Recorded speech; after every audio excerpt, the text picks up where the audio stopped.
Hello, and welcome to Staying Global While Staying Home. I'm Lucy NewComm, your host today, and CEO of the NewComm Global Group, Global Business Success from the Inside Out. With me today, I have the pleasure of speaking with Lisa Anderson, head of LMA Consulting Group and co-executive director of the Society for Advancement in Consulting. Good morning, Lisa. Good morning. And hello, everyone, whichever your time zone. We're glad you're with us. Let me tell you a little bit about Lisa before we get started. And her credentials are so extensive, I actually need to glance at my notes here. Lisa is the founder and president of LMA Consulting, just like I said. And that specializes in manufacturing strategy, end-to-end supply chain transformation to maximize customer experience and enable profitable, scalable, strategic, and dramatic business growth. And certainly these circumstances are tailor-made for your services, Lisa. We'll look forward to talking about that further. She has been named the top 46 most influential in supply chain by SAP and the top 50 ERP influencer by Washington Frank. She recently published Future-Proofing, Manufacturing and Supply Chain Post-COVID-19, an ebook successfully on how to emerge and thrive in the post-pandemic. As I mentioned, Lisa is also the co-executive director of the Society for Advancement of Consulting, now in its 19th year, an international association of consulting professionals who subscribe to an industry code of ethics and have provided significant consulting results among their clients. And I'm pleased to say that's how I met Lisa. It's a wonderful organization. And Thank you. Thank you for all you do. I can't imagine doing that on top of your very busy practice. And since we spoke with Lisa just about this time last year, Lisa has been on Fox News, Bloomberg, etc. So we're really honored that you made time for us today, Lisa. I'm glad to be here. Thank you. Before we dive into our questions, please tell us a little bit about LMA Consulting from the present time. It's good to have a refresh. Sure. So as you mentioned, I have an extensive background in operations and supply chain as a former vice president of operations and supply chain for a mid-market manufacturer. I've been consulting now for 16 years as part of LMA Consulting Group. And, really our sweet spot is addressing exactly what's happening today is how do we get in front of understanding what our true customer demand will be and how we can best supply that demand through production, distribution, material purchases in a way that's going to provide a superior customer experience and make sure that we continue to increase profitability and working capital levels. Sounds terrific and sounds like a lot. For those of us in the services business, our specialty is services and technology. I have done some work in manufacturing myself. There are so many other layers of complexity with manufacturing. So it's great that your expertise allows you to dive deep with your clients at these really unprecedented times. Absolutely. Yep. There is definitely a long list of priorities that have to be done to thrive in today's volatile business environment. And done yesterday, correctly? That's right. All customers are looking for products to be delivered on quicker lead times and with high service levels. And so that's exactly where the sweet spot is in today's world. So frequently I'm working on programs like sales, inventory operations planning, also called SIOP or SNOP, which basically just means how do you put all those pieces together to be successful and satisfy your customer needs in a way that's going to be enable you to build your business and thrive. Terrific. Yeah, it's interesting to speak with you now because we spoke, as I mentioned, just about this time last year, and we had been in the pandemic scenario for about a year. The early days of the pandemic, you'll recall from our conversation, were still pretty fresh. We were still talking about things like not being able to get toilet paper. And some of your creative, some of your clients had some very creative solutions around those things. And now, that's very much, at least in my experience, I'll look forward to your comments. That's very much in the rearview mirror, those early days. Of course, we didn't have the Ukrainian war then. And so how are your clients navigating not one, but two sets? The Ukrainian war may just beginning to be touching on some of your clients, but how do you feel your clients are navigating, this whole new set of complexities at this time? Well, there is the idea behind supply chain now and going forward is that we're going to be in a constant state of change and volatility, and the best companies are going to be able to be agile and thrive in these changing conditions. What I see happening is the smarter companies and the stronger companies continue to get stronger, and the weaker are continuing to get weaker. So that's it's a real opportunity right now, probably more opportunity right now than has happened since the Great Depression. But to answer your question more specifically about what's happening in supply chain today is that, as you said, well, for the most part, our worries over like toilet paper shortages and panic buying is largely in the rearview mirror as far as pandemic related. However, it's been a series of events, and actually around this time last year, there was a couple of events that took place, including a weather event. So the Texas storms created supply chain disruptions. Also, the ship getting stuck in the Suez Canal was sort of just an accident, you could say. And that also created supply chain disruptions. We have still not got caught up at the LA and Long Beach ports. China has been shutting down. Significant waves of COVID have been going through the area, and so they have not been sending product like they used to send product, which is going to create further misalignment of the supply chain. And as you point out, there's the Russia-Ukraine war, and that's among many other things happening as well. Now, the Russia-Ukraine war has definitely put a new wrench into the supply chain for many reasons. One is that the items that Russia and Ukraine supply are now becoming, well, people are panic buying them, to be sure. Well, and actually sometimes just the smarter companies are buying them because the other ones are panicking and starting to reduce inventory because they're concerned that that all this disruption and the war, etc., is going to create recession. So they're actually reducing purchases.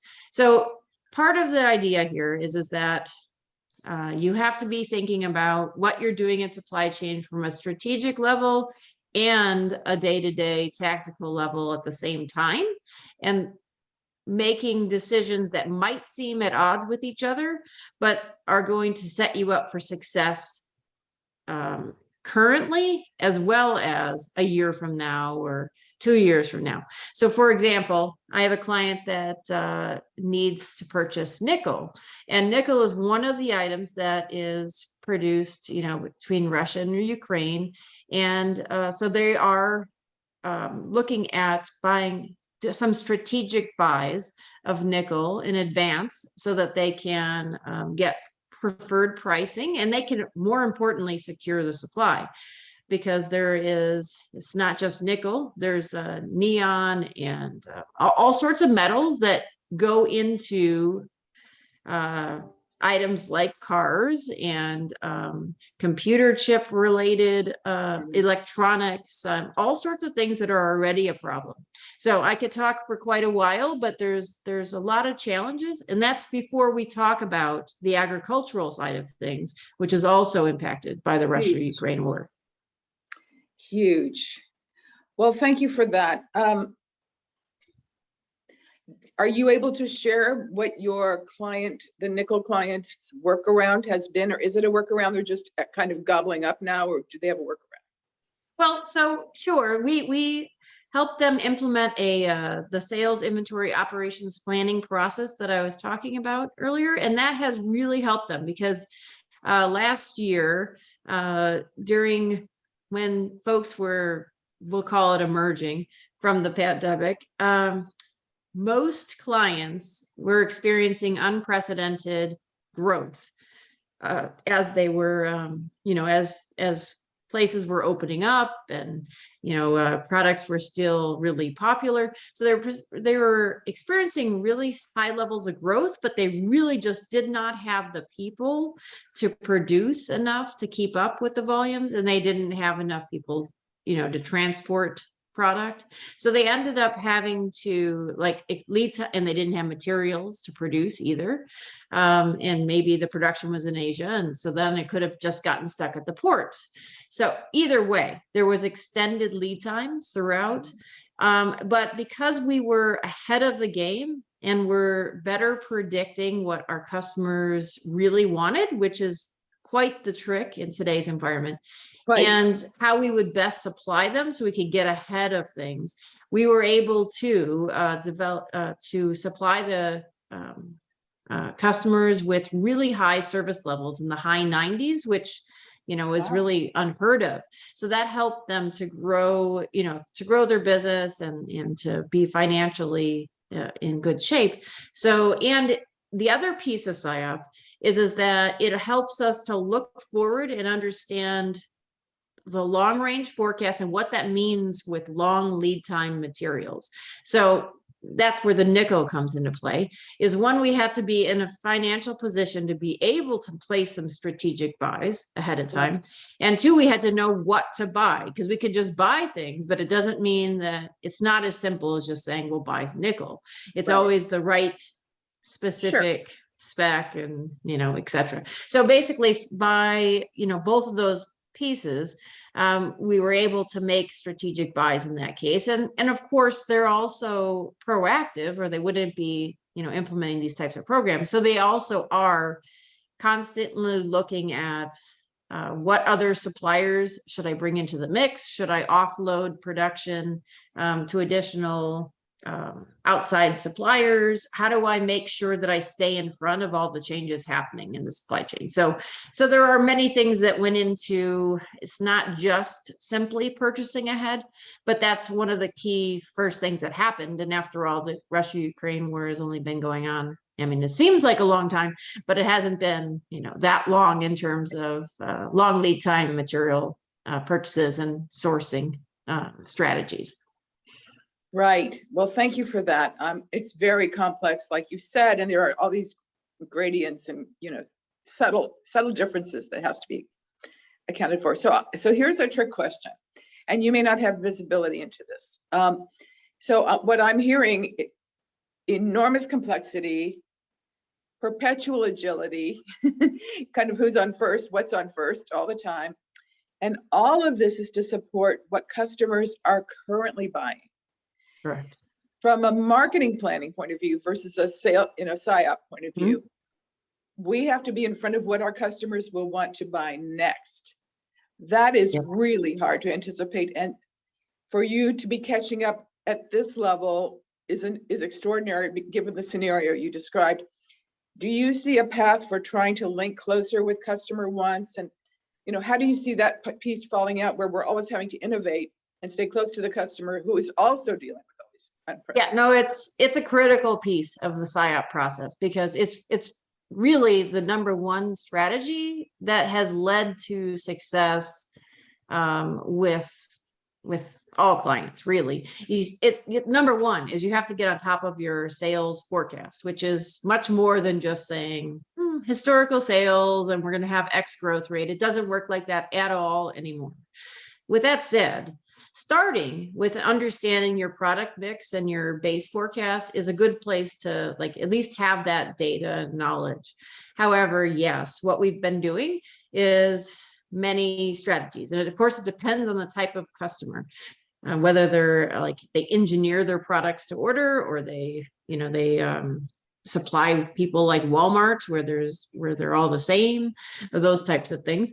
But nevertheless, we're looking at working with customers to get a view into what they're either selling or consuming. So if you're a Boeing, you might consume, because you're producing as the end customer. But basically, whatever, we're looking to get further into their supply chain timely information. That's one. But two is that we're looking at quotes. So quotes tends to happen in industries where you have more engineered to order, configured to order, and it could just be, sales quotes to get pricing. But nevertheless, sales quotes and the probability on those quotes and keeping track of having your salespeople get in touch with customers and talk with them and be aware. Then we're talking about the marketing side of things. So there is definitely, you could be talking about all this and then you're not even knowing what types of what types of products your customers really want, because they could be evolving their product needs. And so you really need to keep in touch with, your brand and product managers, or whatever, terms you use in your organization, so that, and hopefully they are keeping track of what their customers' changing needs are. And sometimes you just can't ask your customers because they may not even be aware. So you really need to be in touch with what your customers' concerns are, what's happening in their business, so that you can be thinking about, do you think that this type of a change to your product or your service would be of benefit to you? And then the customer says, yes, no, yeah, that's a great idea, but let's tweak it this way. Right. However they respond, you're keeping track of what their changing and evolving product and service needs are.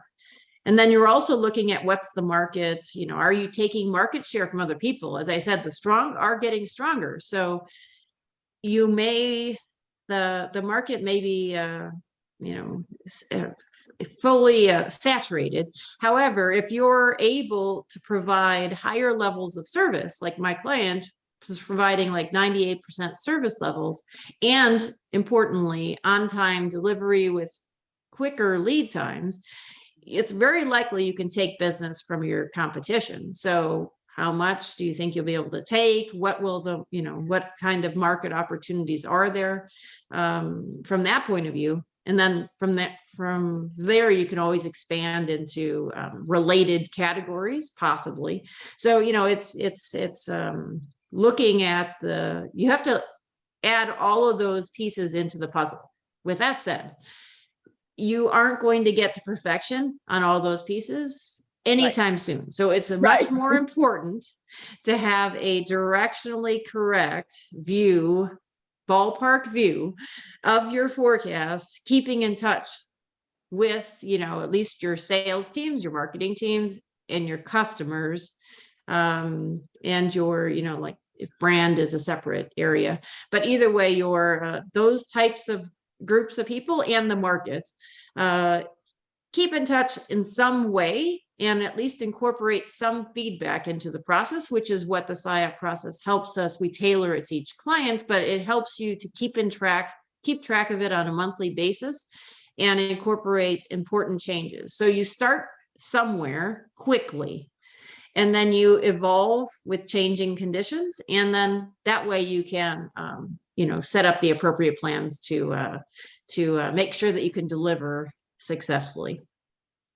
Terrific. Yeah, I think there's nothing like a branded, replicable process. We have that for go-to-market in our 4EL strategy, and especially in a crisis when you can, I wouldn't want to say plug and play, because that diminishes the value of the process and the customization that's always involved in these processes. But having a go-to method is amazing, and I'm really glad that you have that. And viewers, Lisa's SIOP process is pretty well defined at an overview level in her March blog post in our guest blog. So thank you, Lisa, for that.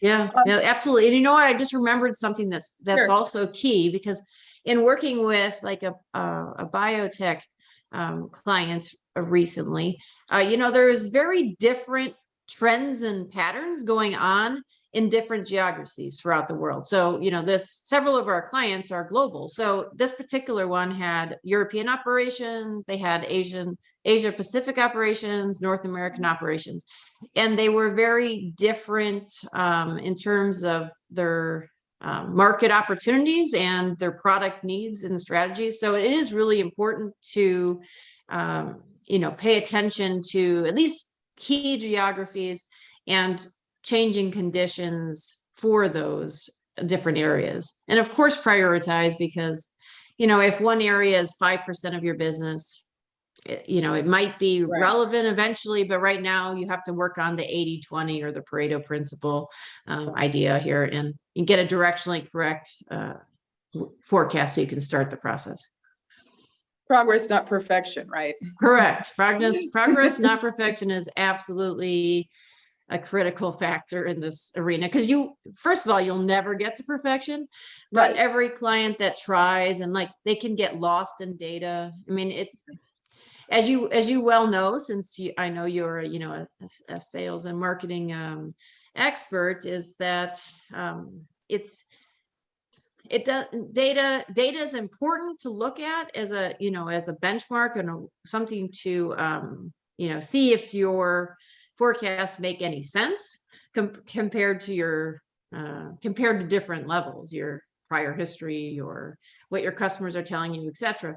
But really, you could get lost in the data and spend so much time that you never get anything accomplished. And I find more clients that do that, and then they call and they're like, well, I did all this work. And I'm like, well, all of that is, all of that needs to be put aside for now. And let's look at a directionally correct way to do this.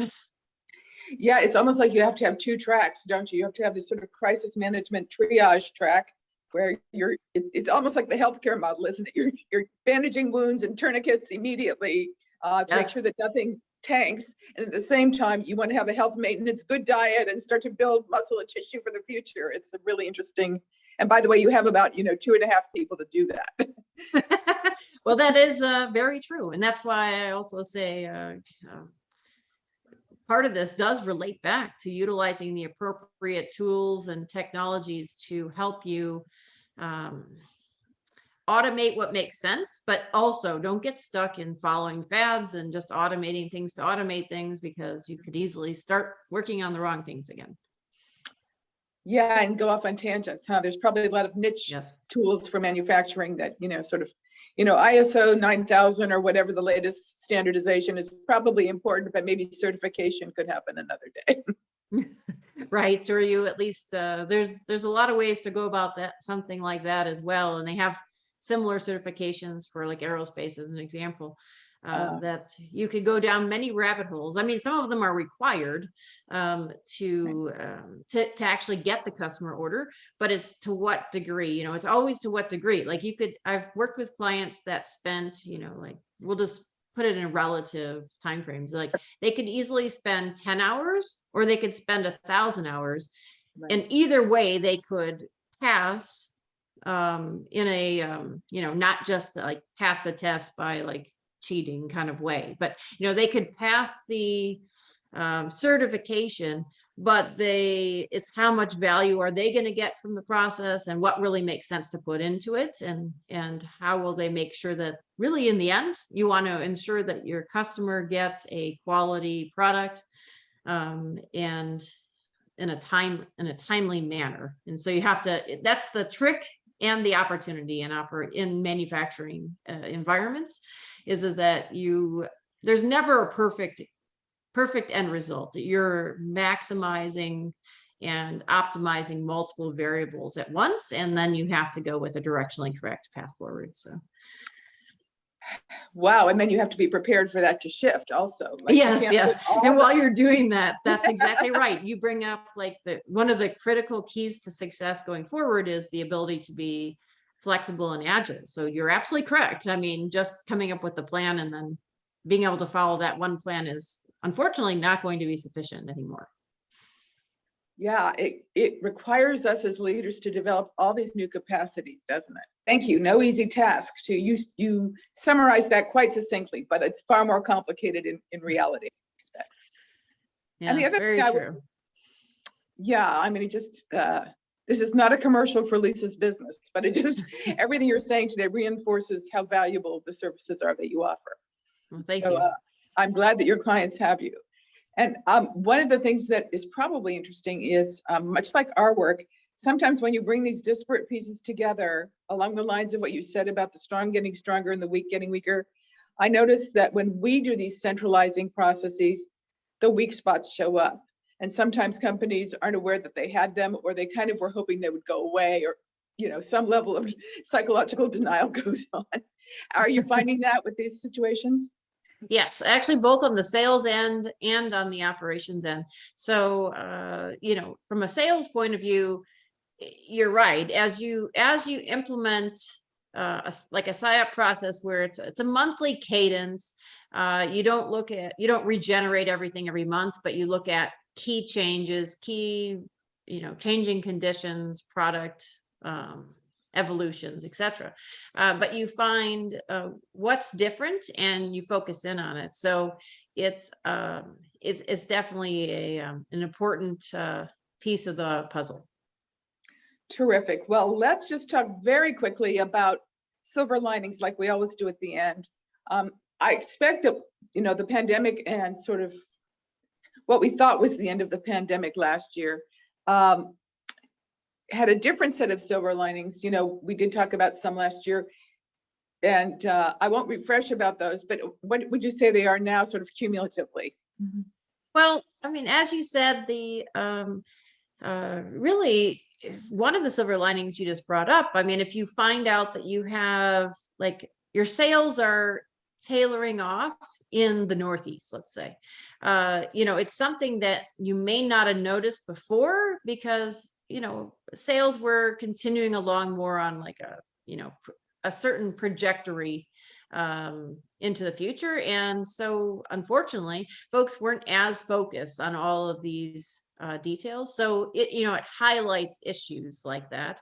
And the same thing on the operations side, it brings to light bottlenecks. So it allows you to resolve key issues so that you can grow the business successfully. That's one.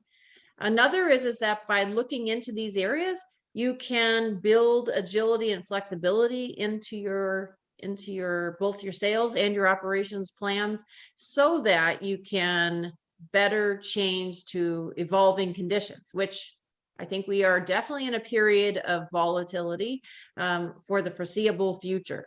So we aren't going to be able to be prepared for every possible scenario that's going to happen. Just if you were, you would go broke because there's just no way to do such a thing. Right. So instead, we have to be prepared to pivot and have cross-functional trained resources and options, backups, those types of things.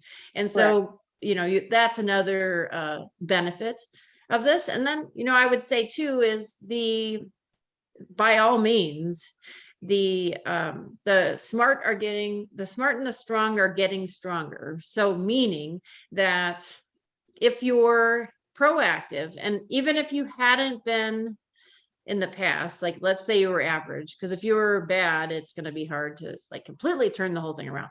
But at least if you were average or a little below average, and you quickly take control and start to implement these types of strategies we've been discussing, you can pave the way for your future. I believe it's going to be where you can make your own future. So the strong companies that take control and find ways to build flexibility in, get to know their customers' needs. When you actually have to talk to your customers more frequently and understand their needs and talk to market players and industry groups, you're going to get a much better feel for where your opportunities are. And then I think that you're going to have more opportunities to grow your business now than at any other time in history, other than, like I said, the Great Depression, which most of us just read about it in the history books. So it will be our opportunity to make that happen. Yes, Darwin lives on, apparently. That's right. Well, Lisa, thank you so much for your time and sharing all your expertise today. It's always a pleasure to speak with you. Best of luck with your clients and continuing to innovate your practice so that you can continue to help them not only survive, but thrive, as you say in your ebook. Thank you so much for your time today, and look forward to our chat again, hopefully next year.